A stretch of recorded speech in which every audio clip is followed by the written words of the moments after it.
Hello po sa lahat po ng mga Barda fans, Barda lovers at Barda supporters na lagi pong nag-aabang sa mga updates po natin. Dahil meron po tayong nabalitaan at kumakalat sa SOCMED na parang hindi nagustuhan ng ina ni Miss Barbie Fortesa ang mga kumakalat na to, kasi kung nakakarating sa kanya itong mga news na to, talagang hindi niya magugustuhan. May nagki-claim po kasi na parang nagpunta na daw or nagkaroon na raw ng dinner date between Jameson Blake at sa nanay at saka sa tatay ni Miss Barbie Fortesa.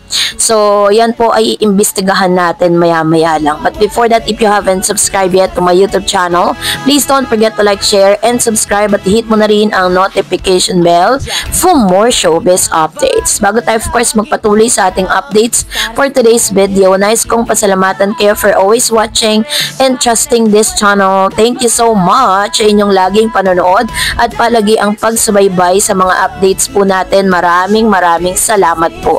At ngayon, bago tayo dumako sa ating proper topic for today's video, ay meron tayong dalawa na comment na nagustuhan dito po sa ating pong last update.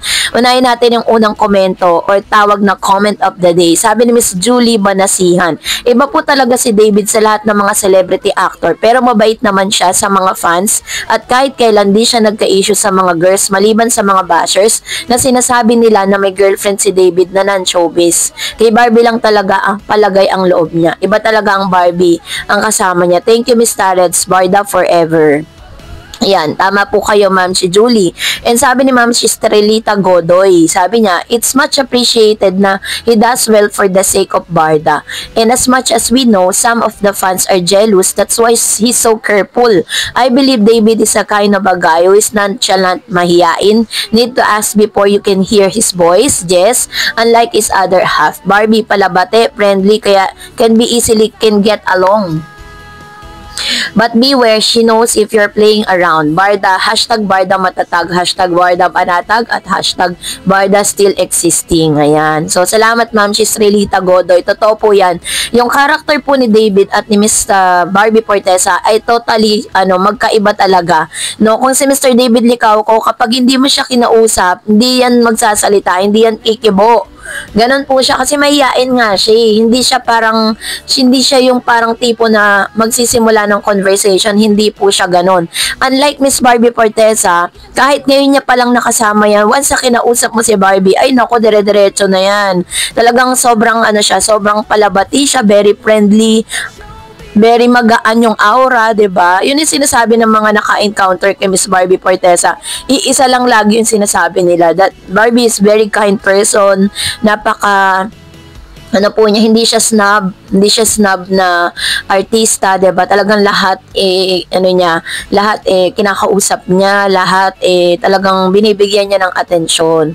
So magandang character 'yon ng isang artista, ha. Talagang masasabi mo na talagang pinapakita niya na binibigyan niya ng importansya yung kanyang mga fans, yung mga supporters niya, yung mga co-actors and actresses niya, at napaka-professional po ni Miss Barbie Fortesa when it comes to dun sa profession nila, 'di ba? Never pong na-late si Barbie. Number 1 po 'yan sa kanya. Lagi niya sinasabi yan sa mga interview niya na kailangan wag ka ma-late, bigyan mo ng importansya yung oras ng ibang tao. Ayaw na siya ang nakakaabala sa iba. No, kahit na siya ay yung maabala, basta wag lang siya makapag-abala sa iba. Yun po yung kanyang pino-point out sa mga interview niya. So anyways, yun nga po. Salamat po Ma'am si Julie and Miss Estrelita Godoy sa inyo pong comment. And of course, lahat po ng comments niyo sa comment section na babasa natin yan. Well appreciated po ako dahil na babasa ko yung inyong pa-thank you, 'di ba? Yung inyo pong pag-i-encourage sa akin to fight for Barda, 'di ba? We're here to fight for everyone at kami po yung magiging boses ninyo.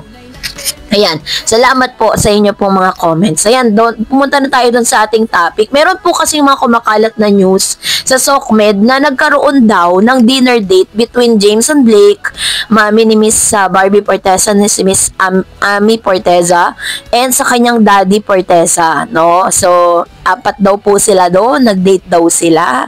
So, yun yung kumakalat na parang nagkaroon na doon, after daw na ma-meet ni Miss Barbie Fortesa yung parents ni Mr. Jameson Blake, na-meet na rin daw, di umano, ng personal ni Mr. Jameson Blake, ang both parents ni Miss Barbie Fortesa. So, marami po yan. And then, nagpunta po ako doon po sa Instagram kasi yan ang makapagpapatunay kung totoo talaga yung mga chika. And doon, chinek ko po yung kanyang Instagram account ni Miss Ami Forteza. Wala ni isang ebidensya, no, na makapagsasabi na talagang may ganung ganap na nga, no? Kasi alam nyo, si Mami Forteza, si Miss Ami Forteza, napaka-protective na mother niyan kay Miss Barbie. Alam niya kung sino yung mga seryoso sa anak niya. Alam niya kung sino yung mga nanakit sa anak niya. At alam niya kung sino talaga yung totoong nagmamahal sa anak niya.